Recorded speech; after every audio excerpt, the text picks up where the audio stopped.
There's a moment that many women don't recognise in themselves, not because it's dramatic, but because it's disproportionate. Something small happens, a comment, a change of plan, a tone you didn't expect, and the reaction rises fast. Tears, sudden and immediate, or frustration that feels bigger than the situation, or a wave of overwhelm that seems to come from nowhere. And even as it's happening, part of you is watching it. This is too much. Why am I reacting like this?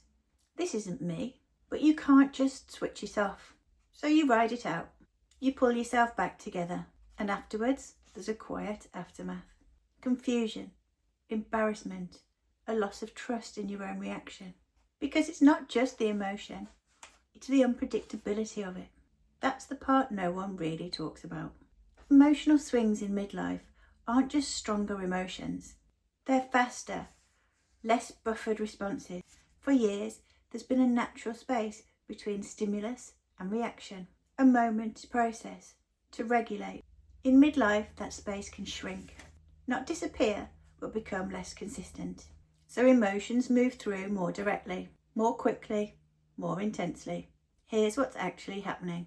Estrogen interacts with serotonin, one of the key neurotransmitters involved in mood regulation. As estrogen fluctuates, serotonin can fluctuate with it, which means emotional regulation requires more effort. At the same time, the limbic system, which is the emotional centre of your brain, so when something happens, the signal is stronger and the regulation comes slightly later. Here's the key distinction. The emotion itself isn't the problem. It's the speed and intensity with which it arrives. And when that feels unfamiliar, it can create a secondary reaction. I can't trust myself. And that's often the most destabilising part. What helps in this situation? This isn't about suppressing your emotions. It's about creating enough stability that they don't overwhelm you. A few ways to begin. Number 1, allow the first wave without resisting it. The initial surge is physiological. Trying to shut it down often intensifies it. Let it move through, then regulate. Number 2, extend the recovery, not just the reaction. Focus less on stopping the reaction and more on how quickly you can return to baseline. Gentle breathing, stepping away, grounding your body. This shortens the overall impact. Number 3, reduce cumulative load. Emotional reactivity increases when your system is already full. Look at what's building up through your day, not just what's triggering this reaction. Number 4, stabilize the basics.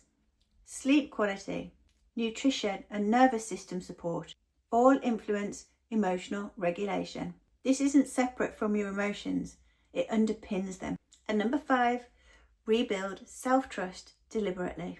After a reaction, instead of judging it, reflect. What actually happened here? Understanding your patterns restores a sense of predictability. And maybe most importantly, remember this.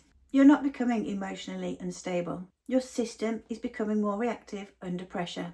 And with the right support, that reactivity can soften.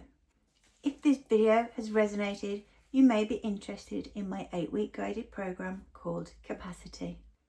It's focused on helping you feel more supported, more regulated, and more in control during your midlife transition. At the time of recording, doors are not open, but the waiting list is. It's no pressure, very gentle, just tells you a little bit more about what's going on, and it will tell you next time the doors are open. If you would like to join that waiting list, you're very welcome. The list is right below where you're watching this video. And if that's not right for you right now, that's okay too. If you've enjoyed this video, please give me a thumbs up. Any comments or questions, please leave them down below. And of course, for more like this, please subscribe to the channel. In the meantime, remember you're amazing. Go and join the waiting list if that feels right for you. And you have an amazing week.